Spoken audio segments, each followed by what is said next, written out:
안녕하세요. 브레인테크 강사 이승우입니다. 이번에 두 번째 시간 아이를 망치는 말들에 대해서 알아보도록 하겠습니다. 첫 번째 강의 못 들으신 분은 위에 카드 클릭해서 첫 번째 강의 들어주시고 와주셨으면 좋겠습니다. 저번 강의에서 1번부터 10번까지 해드렸고요. 이번에는 11번부터 20번까지 하고 나중에 추후에 제가 말씀드린 거 외에 더 있으면은 한 10가지 정도를 더 모아가지고 추가 강의로 해드리도록 하겠습니다. 11번째부터 시작하도록 하겠습니다. 11번째, 유아 때 영어를 시작해야 영어를 잘해요 라고 얘기를 하는 경우가 있는데 요거는 조금 잘못된 거예요. 영어는요, 영어뿐만 아니라 제2 외국어도 마찬가지예요. 간혹 가다가 언어의 영재성을 가지고 있는 아이들이 다개국어를 해요. 하지만 보통 아이들은 기본적으로 그냥 못한다고 보시면 돼요. 그리고 한국 사람들은요, 다른 뭐 동남아나 이런 사람들과 달리 좀 유전적으로 다개국어를 좀 못하는 유전자를 많이 받아요. 그래서 어렸을 때 강제로 이렇게 시키면은 대부분 아이들이 못해요. 간혹 가다가 어머니나 아버지의 유전자를 잘 물려받아 가지고 언어 능력이 많이 활성화가 된 아이들은 가능해요. 또 우내형 아이들 중에 언어 능력이 많이 활성화가 되는 아이들도 가능해요. 하지만은 일반적인 아이들은 조금 힘들어요.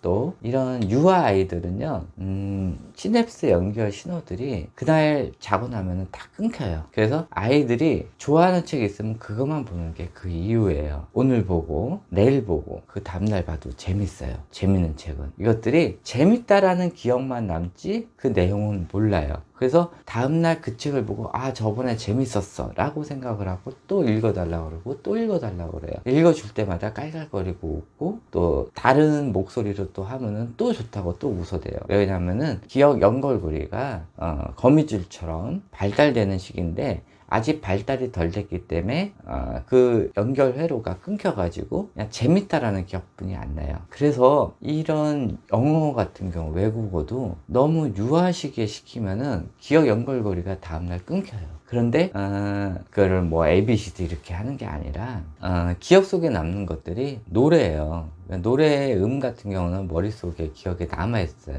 그래서 노래로 그냥 놀듯이 해야지 이거를 영어를 가르치겠다고 뭐 어린 유아 시기에 선생님 불러다가 가르치고 뭐 이것저것 막 사다가 가르치고 그런 것도 또 상술에 넘어가 가지고 옆집 애는 이걸로 했는데 되는데 우리 애도 한번 해볼까? 안 되는 경우가 굉장히 많거든요. 돈만 버리는 경우도 굉장히 많아요. 차라리 시키실 거면은 아이가 좀 관심이 있어 할 때 또 한글이 웬만큼 됐을 때 그때 시키는 게 좋아요. 그리고 이 영어를 시킬 때 부모들도 같이 동참을 해서 같이 해주셔야 돼요. 뭐 거기서 배웠는데 뭘 배웠는지도 모르고 이렇게 하면은 아이가 성장을 안 해요. 이 유아 시기 때 시키는 영어를 하려고 그러면은 어머님이나 아버님도 집안 가정에서 전체적으로 다 영어를 써주셔야 돼요. 근데 7살 이후에 하는 거는 그렇진 않아요. 7살 정도가 되면은 웬만한 시냅스, 이 전체적인 신호 체계가 머릿속에 다 자리 잡고 있기 때문에 그때는 배우는 쪽쪽 다 머릿속에 들어오고 이렇기 때문에 상관이 없는데 7세 이전에 영어를 시킬 때는 부모도 같이 동참해서 가족 간에도 전체적으로 영어로 대화를 하고 아이가 잊어버리지 않도록 매일매일 가족이 동참해 주시면은 나중에 아이가 즐거워하면은 하는 거죠. 근데 이제 이런 아이들도 영어를 잘 하더라도 문법 단계 들어가면은 굉장히 어려워해요. 요 영어에 관련돼서는 제가 나중에 한 번 더 강의를 해드리도록 할게요. 그래서 이 남들이 한다고 영어 막 시키지 말고 굳이 할 거면은 6세 이후에 아이가 관심이 있을 때 해주시는 게 더 효과적이에요. 12번째, 그건 아빠한테 물어봐. 그건 엄마한테 물어봐. 이런 거 있어요. 이렇게 하면은 아이는 예를 들어서 엄마한테 물어봤어요. 그 아빠한테 물어봐. 요거 2번만 하잖아요. 다시는 엄마한테 안 물어봐요. 그리고 엄마를 무시해요. 그러니까 엄마 스스로 자기를 무시하게끔 만드는 이 말이에요. 근데 아빠한테 물어봤는데 아빠도 대답을 안 해줘. 그러면은 부모를 다 무시해요. 우리 부모는 아는 것도 없어. 내가 물어보면 대답도 안 해줘. 맨날 선생님한테만 물어보라고 그래. 그 다음부터 부모가 뭘 시키면은 부모 말을 안 듣기 시작하고 엄마 아빠도 모르면서 라고 생각을 해요. 그러니까 이런 말을 주로 하시면 안 되고요. 엄마가 조금 바쁘니까 조금 이따 알려주면 안 되겠니? 해서 만약에 부모가 모르는 거면 얼른 찾아보세요. 인터넷 찾아보든지 어딜 찾아봐서 알아둔 다음에 아까 뭐 물어봤지? 그거 대답해 줄게 하고 그렇게 해주세요. 이게 좋은 방법이에요. 뭐 귀찮다고 대답 안 해주고 이러시면 아이는 부모를 무시하게 돼 있어요. 13번째, 그만 좀 물어봐. 뭘 그렇게 궁금한 게 많아? 라고 또 물어볼 수도 있어요. 뭐 부모가 바쁠 수도 있겠죠. 근데 아이는 호기심이 막 엄청나게 자극할 나이가 있어요. 3살, 4살, 5살 때. 이때 엄청나게 물어봐요. 굉장히 많이 궁금하거든요. 특히 운영 아이들은 더 심해요. 그래서 이게 뇌가 한참 막 발달하려고 커지려고, 그것도 조금 커지는 게 아니라 엄청나게 커지려고 막 준비하려고 그냥 막 물어보는데 귀찮으니까 대답을 안 해주는 순간 아이는 거기서 뇌가 더 커지질 않고 멈춰버려요. 이게 한참 물어볼 그 시기에 뇌가 굉장히 많이 커지는 시기예요. 그때는 부모도 이거를 팩트로 얘기하지 말고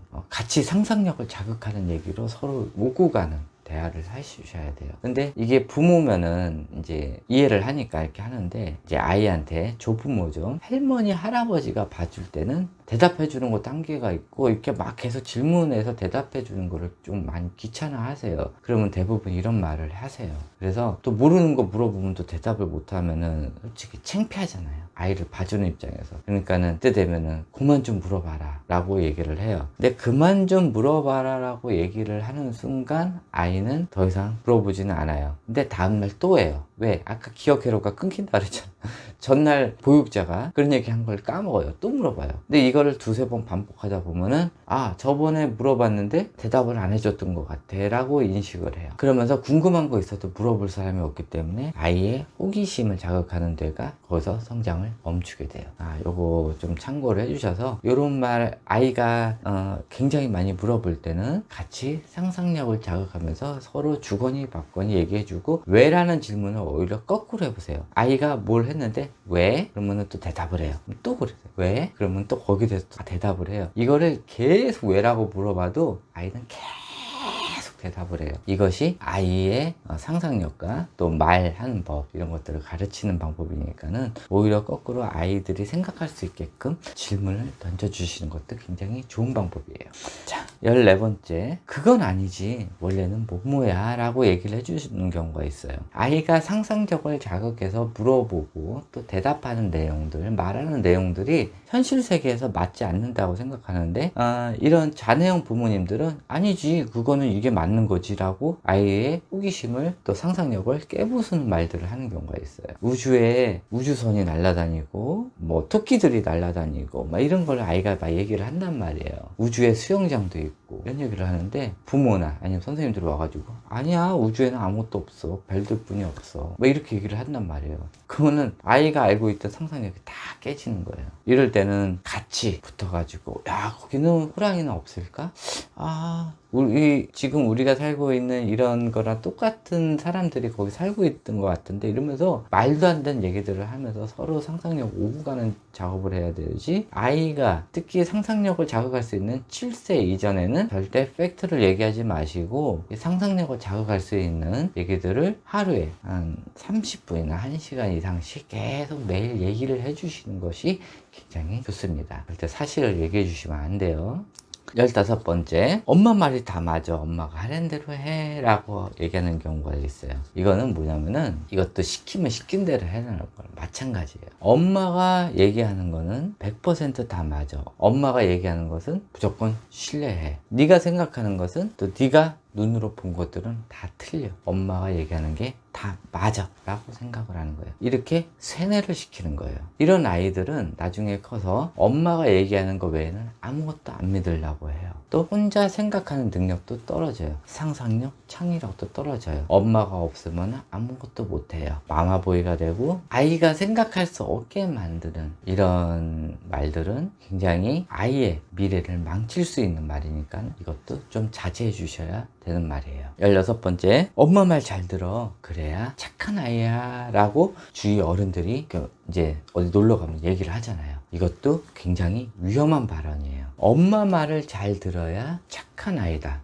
이거를 가는 곳마다 대부분 인사삼아 얘기를 하는데, 이것이 왜 굉장히 위험하냐면은 엄마 말을 잘 들어야 착한 아이다, 이걸 세뇌시키면은 엄마가 하는 행동을 그대로 주차해요. 아이는 판단력이 없어요. 그래서 엄마가 하는 좋은 행동, 나쁜 행동 다 따라해요. 아이가 무단횡단을 해요. 아이가 법에 어긋나는 행동을 해요. 엄마가 그거를 한두 번 왔다 한 거를 옆에서 봤어요. 엄마가 하는 행동을 그대로 따라해야 난 착한 아이야 라고 생각을 하고 엄마가 하는 행동을 다 따라해요. 엄마가 하지 마라고 했더라도 엄마가 하는 행동을 쫓아해요.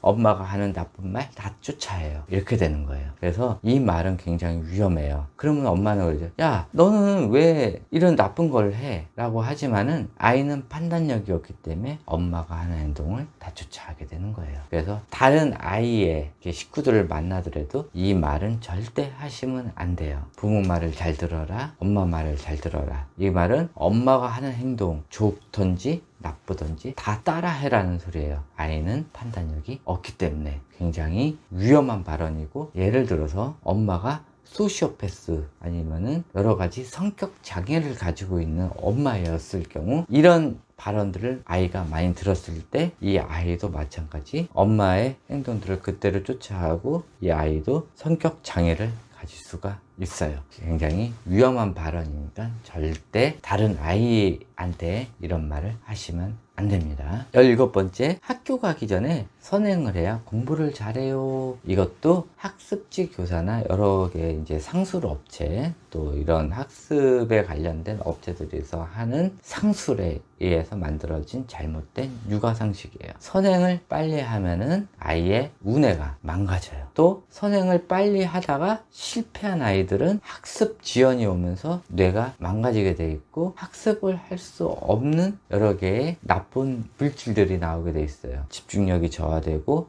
암기력이 저하돼요. 그래서 선행을 하다가 실패하면은 이 아이는 학교 가서 적응을 못하게 돼 있어요. 그래서 미리 선행을 해서 간혹 가다가 성공하는 아이들도 있지만은 실패를 했을 때는 이 아이의 인생이 망가지게 돼 있어요. 그래도 선행을 하시는 분들이 많죠. 혹시나 하는 도박에, 선행은 아이의 인생을 건 도박이에요. 선행에 실패하면은 아이는 망가져요. 선행에 성공을 하면은 성공할 수 있지만 거의 로또 확률이에요. 요거를 꼭 알아두셨으면 좋겠어요. 18번째, 아이가 잘 모르면은 더 많이 풀어봐야 돼요. 이것도 마찬가지 학습지나 이런 데서 나오는 말이에요. 아이가 어떤 걸 잘 몰라요. 이 아이는 이걸 더 시키셔야 돼요. 아이가 한자를 좀 읽으려고 그러면 한자 시키세요. 아이가 또 듣는력이 좋네요. 무슨 펜 하나 시켜가지고 하세요. 뭘 계속 시켜요. 애가 6살인데 막 6과목 7과목을 하는 거예요. 6살이면 2과목 3과목밖에 못해요. 또 운해형 아이들은 많아야 하나 2개예요. 근데 뭐 6개 7개씩 하고 있어요. 해야 된다니까. 아이가 이걸 해야 똑똑해지고 이걸 해야 학교 가서 잘한대요. 그러니까는 막 시키는 거예요. 이런 상술에 넘어가가지고 대부분 보면은 이런 아이들이 성공을 하든 실패를 하든 초등학교 2, 3학년 되잖아요. 다 학습 지연 와가지고 학교 공부에 흥미를 잃어버려요. 왜? 8살 때부터 해도 앞으로 12년을 공부를 해야 되는데 학교 가기 막 2년, 3년 전부터 그렇게 하다 보니까는 아이가 시작한 지 한 6년째 되면은 한번 슬럼프가 와요. 그게 초등학교 3학년, 4학년이에요. 그리고 또 2차 성징이 왔을 때 또 막 여러 개의 혼란이 와요. 막 성적으로도 혼란이 오고 막 이런데 거기에 공부까지 막 있고 그동안 공부도 너무 많이 해와서 막 지치는 거예요. 그러니까는 그때 되면 대부분 막 포기하는 애들도 많고, 운해형 아이들 같은 경우는 또 학교 가기 전에 이미 막 부모한테 엄청나게 억압을 받고 학교를 갔더니 선생님마저 싫어하고 주위에 있는 아이들하고 또 비교당하고 이러니까는 2차 성징이 왔을 때 아이가 어긋난 길로 빠지는 경우가 굉장히 많아요. 그래서 이런 선행학습을 미리 많이 해가지고 아이한테 이렇게 스트레스를 주는 것은 아이의 또 미래를 망치는 행동이고, 특히 운해형 아이들한테 이런 것은 조금 금기해야 될 행동이에요. 19번째, 넌 옆집 누구보다 못하니? 이거 비교하는 거 이거 절대 하지 말아야 되는데, 보통 부모님들이 자존심이 있어가지고 옆집 아이한테 지는 거 싫어해요. 그래서 옆집 아이가 뭘 하면 또 이거 뭐 하고, 또 옆집 엄마가 잘 자랑하면은 또 와가지고 아이 혼내면서 야 너는 왜 걔보다도 못해 막 이러면서 혼내요. 아이의 자존심 꺾이고 이 아이는 처음으로 태어나가지고 누군가를 싫어하고 미워하는 감정을 갖게 돼요. 처음으로 저 사람을 이게 막 심하면 심할수록 막 죽이고 싶다, 저 아이 없어졌으면 좋겠다 라는 막 엄청나게 이런 감정을 갖게 돼요. 그래서 누군가를 미워하고 싫어하는 이런 감정을 누가 갖게 하냐? 부모가 갖게 하는 거예요. 누군가가 비교를 하면서. 그래서 이 라이벌 음식을 시켜주는 거랑 누구랑 비교하면서 자기 아이를 깎아내리는 거랑 다른 거예요. 라이벌이라는 것은 둘 다 비슷한 상황에서 티격태격하는 거지, 이렇게 차이 나고 둘 다 성격도 다르고 둘만의 이런 집안 환경도 다른데 비교를 한다는 거 자체가 말이 안 되는 거예요. 그리고 우리 아이하고 저쪽 아이랑 지능 자체도 달라요. 또 뇌 타입도 달라요. 비교를 한다는 것 자체가 말이 안 되는 거예요. 그래서 누구랑 비교를 한다는 것은 둘 다 비슷한 조건에 비슷한 뇌 타입에 또 비슷한 지능을 갖고 있을 때 비교가 되는 거지, 우리 아이는 나의 지능을 물려받았고 옆집 아이는 그 엄마의 지능을 물려받았기 때문에 비교를 하는 것 자체가 자기 얼굴에 침 뱉는 이런 행위예요. 그러니까는 절대 다른 사람과 또 다른 아이랑 비교하시면 안 돼요. 20번째 마지막이에요.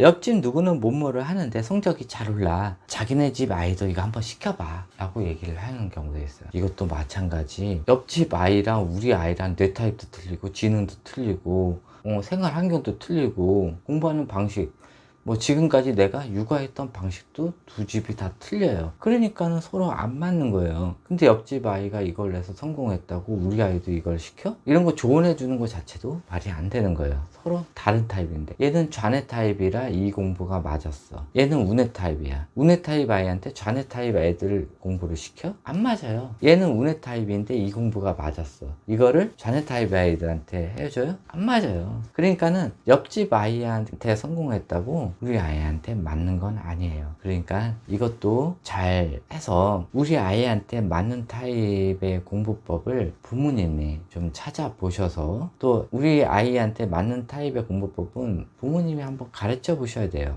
이 방법이 맞으니까 이 방법에 맞는 학습이 뭐가 있을까 궁리를 해보시고, 제일 좋은 교육은 초등학교 3학년 때까지 부모가 봐주시는 건데 본인 화가 미쳐가지고 아이를 혼내는 거예요. 왜냐면은 난 알거든, 우리 아이는 모르거든, 답답하거든. 남편이 와이프 운전 가르쳐 주는 거랑 똑같아요. 나는 운전을 잘하는데 와이프가 처음 운전하려고 하는데 답답하잖아. 그러니까 막 싸우는 거예요. 마찬가지예요. 나는 아는 내용인데 아들 딸은 몰라. 답답한 거지. 근데 그거를 답답하다 생각하지 말고 아이가 알 때까지 이 방법이 안 됐으면 다른 방법으로 한번 가르쳐보고 이런 걸 해봐야 아이가 뭘 모르는지 알 수가 있어요. 이거를 선생님한테 딱 내비두고 아이가 뭘 모르는지 그것도 모르고 그러다가 성적 받아오면 못 받았으면 넌 왜 이것도 왜 80점을 맞아서 70점을 맞아서 혼내는 거예요. 뭘 틀려왔나, 이걸 왜 틀려왔나를 혼내는 게 아니라 점수 보고 또 저 아이보다 점수가 낮았다고 혼내는 거예요. 그래 놓고선 아이가 3학년 4학년이 됐는데 우리 아이가 뭘 모르는지 몰라. 수학을 하더라도 도형을 모르는지 분수를 모르는지 몰라. 그냥 점수가 80점이라는 것만 중요해요.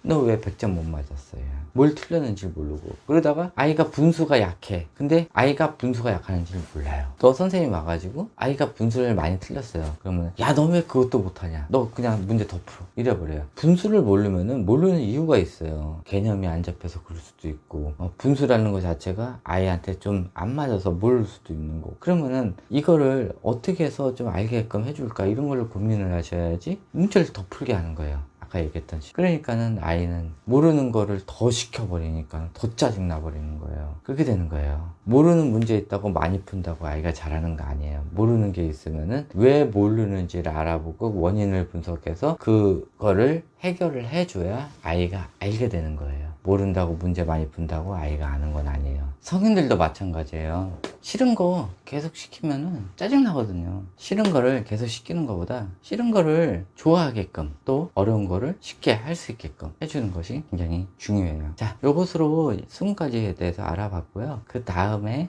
추후에 또 아이에 대해서 알아야 될 것들, 그런 거 있으면은 또 추려서 한 10가지 정도 모아서 또 강의를 해드리도록 할게요. 강의가 좀 길긴 해서 이제 이것으로 강의 마치고요. 이 학습에 관련돼서는 제가 이 부분에 관련돼서는 제가 조금 개인적으로 연구해서 한 자료들이 좀 많아요. 그러니까는 인터넷 뒤져봐도 이렇게 뭐 많지는 않을 거예요. 그래서 그렇다고 제가 또 뭐 이렇게 남의 거 막 뒤져가지고 이렇게 막 하지는 않거든요. 제가 거의 다 제 연구 자료로 한 거니까, 또 지금까지 제가 아이들을 가르쳐 왔던 그런 것을 보고 제가 이제 좀 정리해서 한 것들이에요. 그러니까 그렇게 알아두시고, 뭐 겹치는 부분도 좀 있고 생소한 부분도 있을 거예요. 그래서 그걸 좀 참고를 해 주셔서 아이들 나중에 교육을 할 때 그렇게 좀 해 주셨으면 좋겠어요. 이것으로 강의 마치고요. 다음번에 또 새로운 내용이 있으면은 또 찾아가지고 해드리도록 하겠습니다. 네, 긴 시간 시청해 주셔서 감사하고요. 다음번 새로운 강의로 뵙도록 하겠습니다. 네, 감사합니다.